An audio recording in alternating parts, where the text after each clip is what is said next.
क्यों? Welcome back to English classes. Today we are to see the one of the most important lessons of English grammar known as voice. Just after tense के तुरंत बाद अनुवाद की जो द्वितीय चरण में आता है वो होता है वाच्य।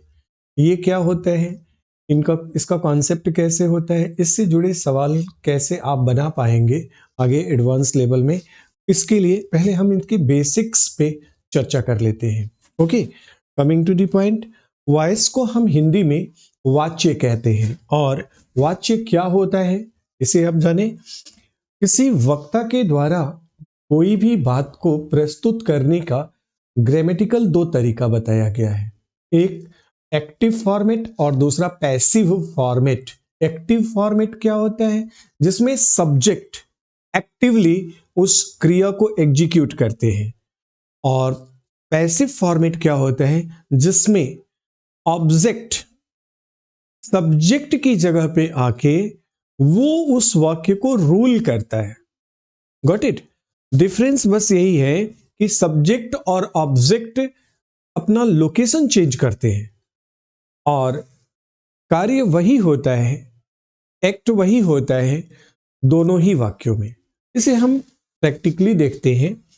एक्टिव वॉइस में हमारा सब्जेक्ट, वर्ब और ऑब्जेक्ट का फॉर्मेट होता है। पैसिव वॉइस कहता है कि नहीं, ये प्लेस जो सब्जेक्ट का है इसको हम चेंज करके और सब्जेक्ट को हम यहां पे पुश कर देंगे, बस ये चीज, और इसको हम पैसिव के रूप में जानेंगे। ठीक, जैसे अब इससे जुड़ी कुछ बातें जो आपको जाननी है वो ये है कि सबसे पहले तो ये जानना है कि वॉइस है क्या। तो यह संस्कृत के वाच धातु से बना हुआ है, जिसका मतलब होता है स्पोकन फैक्ट्स, कही गई बात। ठीक, दो तरीके से होती है, एक्टिव और पैसिव। अब इसको हम basically English to English translation के रूप में जानते हैं, पढ़ते हैं। यानी कि अब तक आपने देखा कि कोई वाक्य हिंदी में दिया है, अब हिंदी से उसे हम ट्रांसलेट करके अंग्रेजी में लाते थे। ठीक, हिंदी में दिया है और उसे हम ट्रांसलेट करके इंग्लिश में व्यक्त करें, तो इसको हम ट्रांसलेशन कहते थे, जो आपने टेंस में पढ़ा था। अभी क्या है कि अब आपको इंग्लिश टू इंग्लिश ट्रांसलेशन करना है, इंग्लिश टू इंग्लिश ट्रांसलेशन करना है। ओके, इस कैटेगरी में आपको ध्यान बस ये रखना है कि दिए हुए अंग्रेजी वाक्य का टेंस कौन सा है और परिवर्तन करते समय किन नियमों को हमें फॉलो करना है। जस्ट बस इतनी सी बात आपको ध्यान में रखनी है, वाक्यों का अनुवाद हो जाता है। अब इस नियम से देखें, जैसे मैं कहूं कि मैं अंग्रेजी पढ़ाता हूं, ठीक है, इस वाक्य को हम आई टीच इंग्लिश, ऐसे आप इंग्लिश में बोलते हो। अब इसी को कोई कहे कि पुनः अंग्रेजी में ही ट्रांसलेट करिए, स्टूडेंट्स के लिए जो ध्यान ज्यादा नहीं दिए होते हैं या जिनकी ग्रामेटिकल पकड़ बहुत अच्छी नहीं होती है, उनके लिए ये थोड़ा सा टिपिकल हो जाता है, और जो एक बार पढ़े हुए हैं उनको समझ में आ जाता है कि अंग्रेजी से अंग्रेजी में अनुवाद करना है। अब कैसे करना है भैया, क्वेश्चन ये उठता है कि कैसे करना है। तो पहली बात ये ध्यान रखना है कि वाक्य का जो भावार्थ है वो बदले नहीं, वो परिवर्तित नहीं होगा। यानी कि अंग्रेजी में भी जाएंगे तो मैं ही पढ़ाने वाला हूं, ध्यान रखिएगा, कोई और नहीं पढ़ाएगा, सेंस यही निकले। अब इसके लिए कुछ रूल्स फॉलो किए जाते हैं और उन रूल्स के आधार पे इसको कुछ ऐसे ट्रांसलेट किया जाता है, इंग्लिश इज टॉट बाय मी। गौर करें, ये 3 शब्दों से बना हुआ सेंटेंस था, अंग्रेजी में अनुवाद किया गया तो इसमें 5 शब्द हो गए, 2 शब्द एड ऑन हुए हैं। गौर करना है, यहीं से हमारी पढ़ाई शुरू हो जाती है। पहला ईज बढ़ गई और दूसरा बाई, ये 2 शब्द बढ़े तो संख्या बढ़ गई 5, यानी कुल 5 स्टेप में ये इस सेंटेंस का सिंटेक्स देखना है, तौलना है आपको। कैसे करेंगे? अब ये क्या है? तो इज की बात कर लें तो इज है क्या? तो आप ध्यान रखेंगे इज हेल्पिंग वर्ब है। दूसरा ये बाई क्या है? तो आप पढ़ चुके हो, प्रीपोजिशन है। ठीक है, यानी कि दो बातें समझ में आ रही हैं कि वॉइस में या अंग्रेजी से अंग्रेजी में अनुवाद करते समय इसका रोल बड़ा हो रहा है, हेल्पिंग वर्ब का और प्रीपोजिशन का। अब इनसे संबंधित जो कॉमन रूल्स हैं या जनरल लॉ हैं वो क्या होते हैं, हम उसकी व्याख्या करते हैं। आगे बढ़ते हुए आइए, तो पहला रूल ये कहता है ना, वॉइस मैंने अभी बताया, एक बार फिर रिकॉल करते चलता हूं कि इंग्लिश टू इंग्लिश ट्रांसलेशन को हम वॉइस कहेंगे। ठीक है, English to English translation with no change of sense, no change of sense, वाक्य का भाव नहीं बदलना चाहिए। दूसरी बात भैया, इसका इस पैटर्न को फॉलो किया जाता है, जैसा मैंने आपको बताया भी था कि टेंस 3 होते हैं, उनके 4 पार्ट्स ईच के होते हैं, टोटल हो गए 12।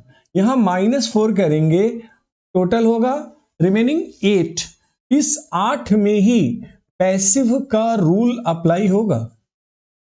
याद रखिएगा, पैसिव का रूल सिर्फ 8 में ही अप्लाई होगा। आते तीसरे नंबर पे। तीसरा नंबर ये कहता है कि ये कौन से 4 हैं जो माइनस दिखाया गया है जिनका पैसिव फॉर्मेट नहीं होता है, आमतौर पे नहीं होता है।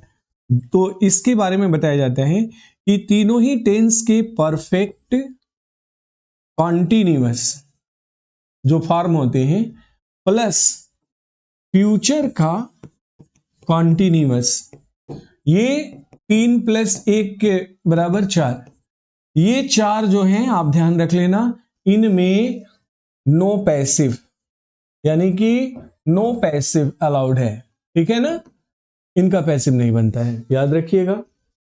अब जिन 8 का बनता है उनमें क्या रूल अप्लाई होता है हम उसको डिस्कस करेंगे। तो सबसे पहला जो रूल होगा वो रूल 1 कहता है कि सब्जेक्ट और ऑब्जेक्ट अपने स्थान आपस में परिवर्तन कर लेंगे।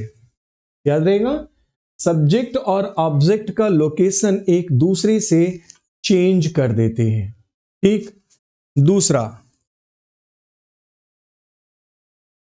वर्ब की थर्ड फॉर्म का प्रयोग किया जाता है। वर्ब की थर्ड फॉर्म का कब? प्रीपोजिशन, मतलब कोई टेंस हो, हमेशा वर्ब की थर्ड फॉर्म का ही प्रयोग होता है, का ही प्रयोग होगा। इस नियम का कोई अपवाद नहीं है, ऐसा बहुत कम मिलता है अंग्रेजी में कि कोई एक्सेप्शन ना हो। लगभग हर चैप्टर में कुछ एक्सेप्शन पाए जाते हैं स्टूडेंट्स, बट इस चैप्टर की बात करें तो इसमें कोई एक्सेप्शन नहीं होता है। याद रहेगा आपको, वर्ब की हमेशा थर्ड फॉर्म का प्रयोग करेंगे। तीसरे नंबर पे आते हैं, हेल्पिंग वर्ब की बात करें तो हेल्पिंग वर्ब अपने से जो दिया हुआ टेंस होगा उसके अगले टेंस का प्रयोग होता है, मतलब अगले टेंस का, 1 स्टेप अहेड, अगले टेंस का प्रयोग होगा। ठीक है, चौथे नंबर पे आते हैं, क्या कहते हैं चौथा नियम?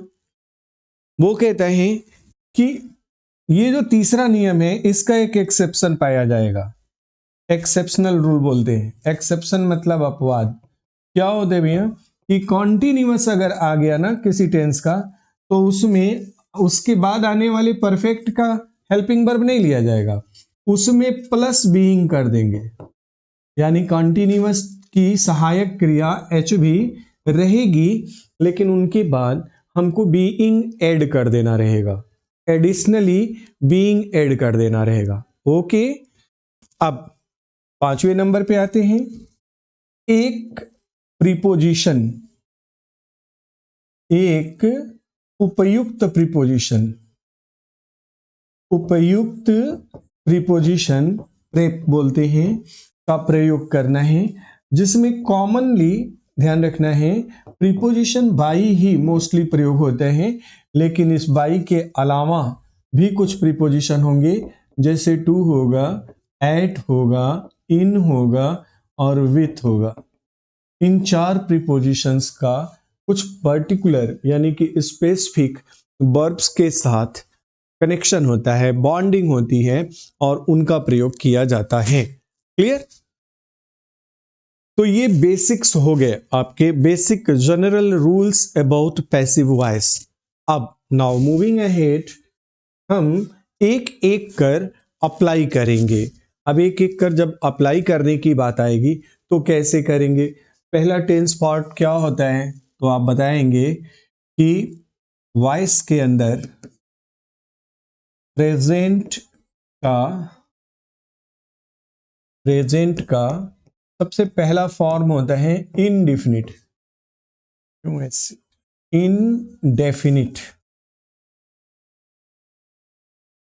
इनडेफिनिट। ओके, तो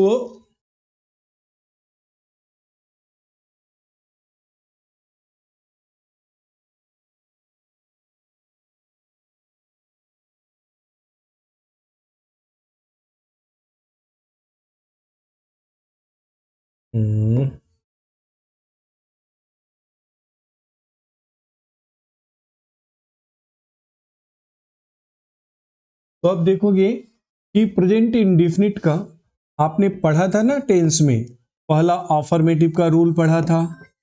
यही अफर्मेटिव का रूल जो है एक्टिव वॉइस भी कहलाएगा। क्या था वहां पे? आपको याद होगा, सब्जेक्ट के बाद V1 upon V5 plus object, ये फॉर्मूले का वाक्य होता था। अब इसको पीवी में बदलना है, पैसिव वॉइस में बदलना है, तो पहला जो रूल आपको बताया गया, सब्जेक्ट और ऑब्जेक्ट अपने लोकेशन चेंज कर देते हैं।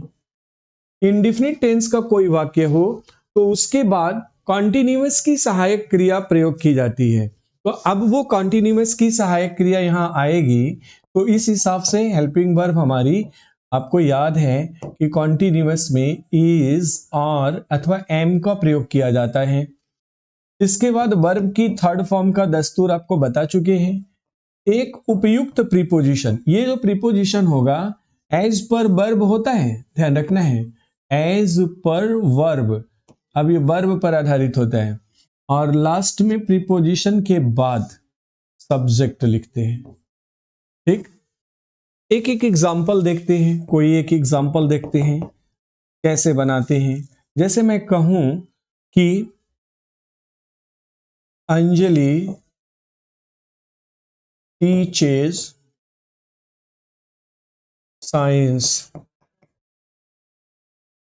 ओके, तो आप देख सकते हो Anjali teaches science, present indefinite का वाक्य है, इसको पैसिव फॉर्मेट में बदलना है। देन आपको ये ध्यान रखना है कि ये सब्जेक्ट है, ये वर्ब है, ये ऑब्जेक्ट है। तो सबसे पहला काम होता है, ऑब्जेक्ट आ जाता है सब्जेक्ट का रोल प्ले करने। तो साइंस को हमने यहां पे पुल किया, साइंस। अब साइंस चूंकि एक सब्जेक्ट का नाम है, इसलिए हम हेल्पिंग वर्ब्स में से क्या डाउन करेंगे? इज को डाउन कर लेंगे। Science is. Main verb teach है, थर्ड फॉर्म मांग रहे हैं, तो इसके नीचे हमने इसको लेवल किया, टीच टॉट, टॉट हो गया। और किसके द्वारा? प्रीपोजिशन, जनरल प्रीपोजिशन होता है बाई, अंजलि। ओके, तो it's very simple to understand, you can understand it now कि एक्टिव से पैसिव में बनाना कोई जादू नहीं है, कोई हरक्यूलियन टास्क नहीं है, ये बहुत कठिन दुष्कर नहीं है। It's very smooth and easy, provided that you must have gone through the rules once. सिर्फ एक बार आप उन नियमों को एक्सरसाइज में लेके आए हो, आपको इंट्रोड्यूस किया गया हो।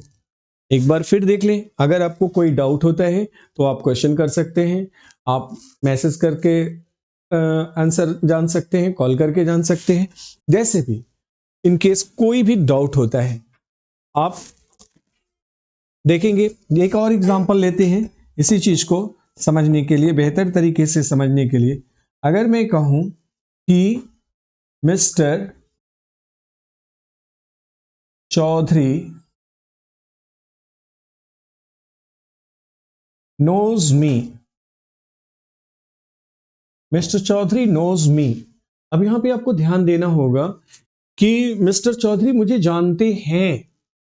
ओके, टेंस तो वही है, प्रेजेंट इंडेफिनिट टेंस। अब इसका अनुवाद करते समय ये जो ऑब्जेक्ट फॉर्म में है, जब सब्जेक्ट फॉर्म में आएगा तो मी का आई हो जाएगा। अब आई के साथ वर्ब की बात आएगी तो इज आर एम परिवार में आपको पता है कि एम का प्रयोग किया जाता है। आई एम क्रिया नो है बेसिकली, जब ये थर्ड फॉर्म में आएगी पैसिव में तो नोन रूप में आएगी, आम नोन। ओके, अब इसके बाद प्रीपोजिशन और फिर मिस्टर चौधरी जो सब्जेक्ट हैं, तो आई एम नोन, अब यहां मैं डॉट कर रहा हूं और इसके बाद लिख रहा हूं मिस्टर चौधरी। ओके, ध्यान रखेंगे। तो मैंने प्रीपोजिशन की जगह पे डॉट किया, क्योंकि अगर ऐसा नहीं करता तो आप जनरल प्रीपोजिशन बाई का प्रयोग सजेस्ट करते। मतलब मुझे मिस्टर चौधरी के द्वारा जाना जाता है, के द्वारा जाना जाता है, ठीक। लेकिन हम कहना ये चाहते हैं कि मैं मिस्टर चौधरी से परिचित हूं। ओके, और इसको कहने का तरीका यह है कि यदि किसी एक्टिव के सेंटेंस में नो क्रिया आई हो तो प्रीपोजिशन बाई का प्रयोग जो कॉमन है अटमोस्ट वर्ब के साथ प्रयोग की जाती है उसका प्रयोग नहीं किया जाएगा। उस दशा में क्या होगा, तो उस दशा में आपको प्रीपोजिशन टू का प्रयोग करना है। याद रखेंगे, प्रीपोजिशन टू का प्रयोग करना है। Instead of using preposition by, you ought to use preposition to, especially in this specific term. For example, I'm known to Mr. Chaudhary. I'm known to Mr. Chaudhary. Is that clear? Any doubts? If not, let us move ahead.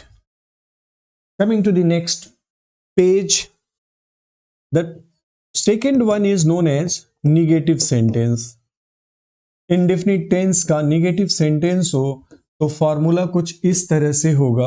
Subject के बाद आप helping verb bracket में does अथवा do का प्रयोग करते हो, plus not main verb plus object.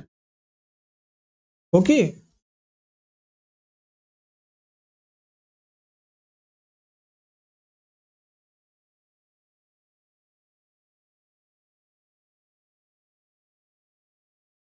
अब पैसिव वॉइस में इसी पैटर्न पे बनाना होगा। तो आप क्या करते हैं, सबसे पहले ऑब्जेक्ट लिखते हैं, हेल्पिंग वर्ब यहां पैसिव वॉइस में अभी आपको मिली हुई थी वो इज और एम को लिखेंगे, इसके बाद नॉट को लिखेंगे।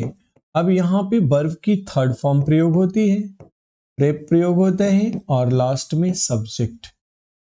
इस प्रकार आप स्पष्ट लिखित formula step by step gain कर रहे हैं।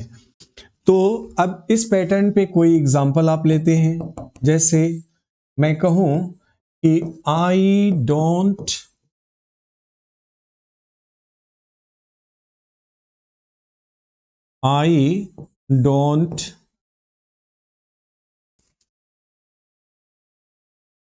वॉच मूवी, ठीक है, या she doesn't cook food. This is very simple to understand. I do not watch movie. Okay? मैं मूवी नहीं देखता हूं। She doesn't cook food. वो खाना नहीं पकाती है। इनका जब हम पैसिव लेके आएंगे तो मूवी को पहले लिखेंगे, ये इसका सॉल्व है, आंसर है। तो movie is not watched by me. ये कुछ इस तरह से हो जाता है students. She doesn't cook food, तो फिर फूड को हम इधर लाएंगे तो food is not cooked by, she का ऑब्जेक्ट रूप हो जाता है her. This is the way to translate from active to passive. I don't think that there is any typical or complex rule. Okay, can you get the entire meaning now? In case if you have some doubt na, you may put questions. Okay, तो food is cooked by her, negative हो गया। इसी pattern पे अब इसका अगला जो format होता है, रूल 3 जो होता है इसका, ये इंट्रोगेटिव के लिए होते हैं। अगर कोई वाक्य इंट्रोगेटिव पैटर्न का दिया हुआ है ना, इंडिफिनिट में ध्यान रखना है, तो क्या करेगा? एक्टिव वॉइस में क्या रूल होगा? सोचिए। सबसे पहले आपकी हेल्पिंग वर्ब जो है वो यहाँ पे डज और डू पहले निकल जाती हैं, फिर सब्जेक्ट के बाद मेन वर्ब और then comes object question mark. इस नियम से चलोगे तो पैसिव में आपको हेल्पिंग वर्ब ऑलरेडी कंटिन्यूअस वाली मिलनी है, इज आर एम। इसके बाद सब्जेक्ट के नीचे ऑब्जेक्ट लिखोगे, वर्ब की थर्ड फॉर्म प्रेप, प्रीपोजिशन और फिर सब्जेक्ट। ये पैटर्न होगा लास्ट में, followed by question mark, mark of interrogation. Okay, तो इस नियम से चले, हम कहें कि does Trump trust mister Modi? Does Trump trust mister Modi? Suppose क्या मिस्टर ट्रम्प प्रधानमंत्री मोदी पर विश्वास करते हैं?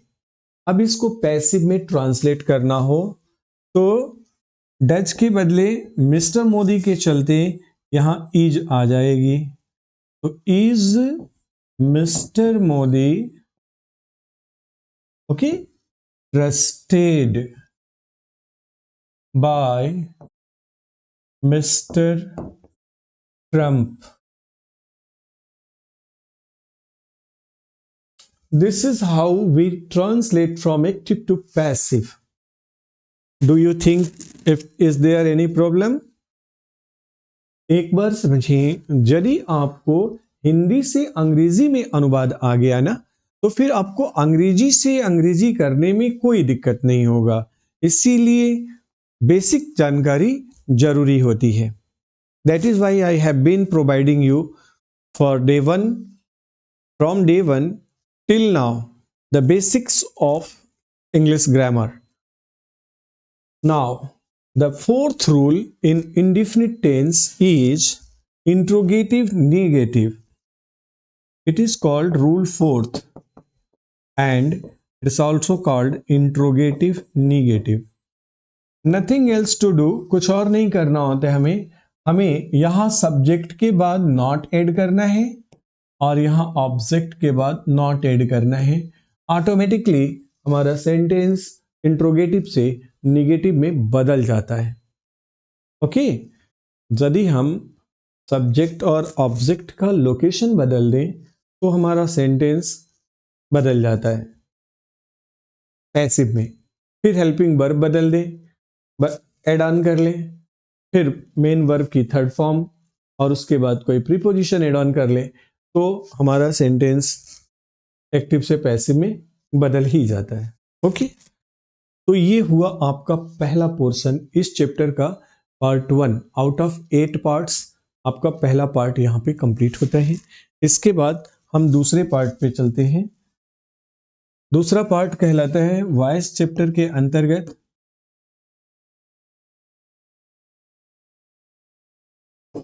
Present continuous tense.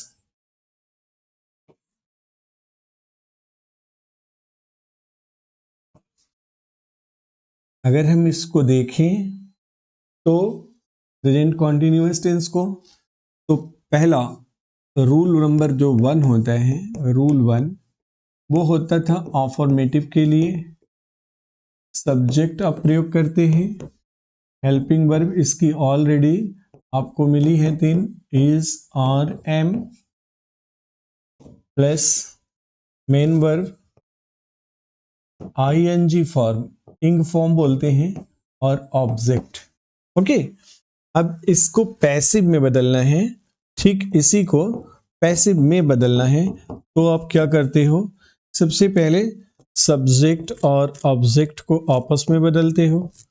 Helping verb जो इज, आर, एम दिया हुआ है ये ऐसे ही रह जाती है।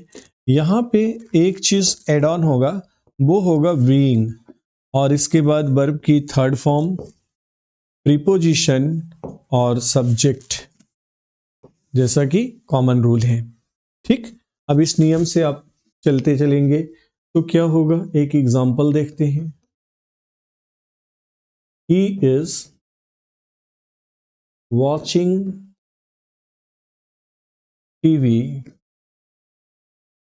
I am playing chess, is watching movie, I'm playing chess। Okay, तो इस तरह के वाक्य होंगे यहाँ पे। is watching TV, ठीक, वो टीवी देख रहा है। I'm playing chess, मैं चेस खेल रहा हूँ।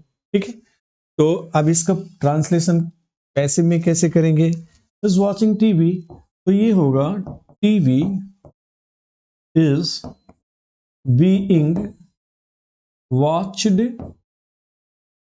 by him। Simple, TV is being watched by him, उसके द्वारा टीवी देखा जाता है। दूसरा है आई एम प्लेइंग चेस, मैं चेस खेल रहा हूं, शतरंज खेल रहा हूं। तो शतरंज मेरे द्वारा खेला जा रहा है, अथवा शतरंज खेला जा रहा है मेरे द्वारा, होगा।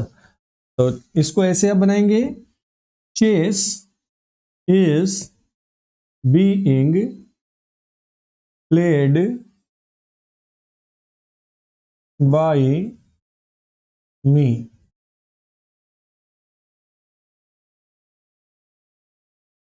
Chess is being played by me। Okay, this is all about present continuous tense, affirmative। Now moving towards the next, negative sentence पे चलते हैं हम। negative, इसमें हम सब्जेक्ट, फिर हेल्पिंग वर्ब, फिर मेन वर्ब की आईएनजी फॉर्म और ऑब्जेक्ट लेते हैं।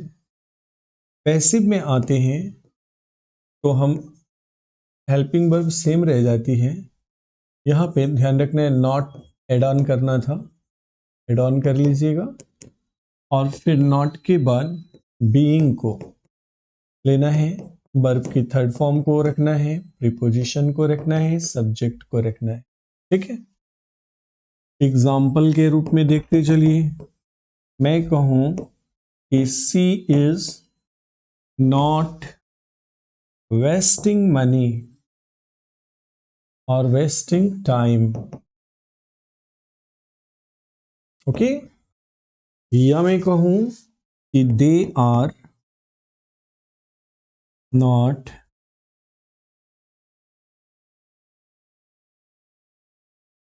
digging pit, digging a pit पर करेंगे। she is not watching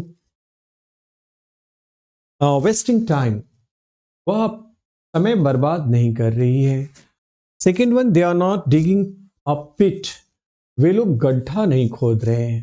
ठीक, ऐसे वाक्यों को जब हमें इंग्लिश टू इंग्लिश कन्वर्ट करना होता है तो आप आएंगे, फर्स्ट टाइम को इधर लाएंगे ऑब्जेक्ट को, तो टाइम, फिर इज नॉट, और इसके बाद आप रूल में देखें नॉट के बाद बीइंग है तो बीइंग को पुट डाउन करेंगे। टाइम इज नॉट बीइंग, अब वेस्टिंग, इसका थर्ड फॉर्म होता है वेस्टेड, बाई सी के बदले हम हर को लाते हैं।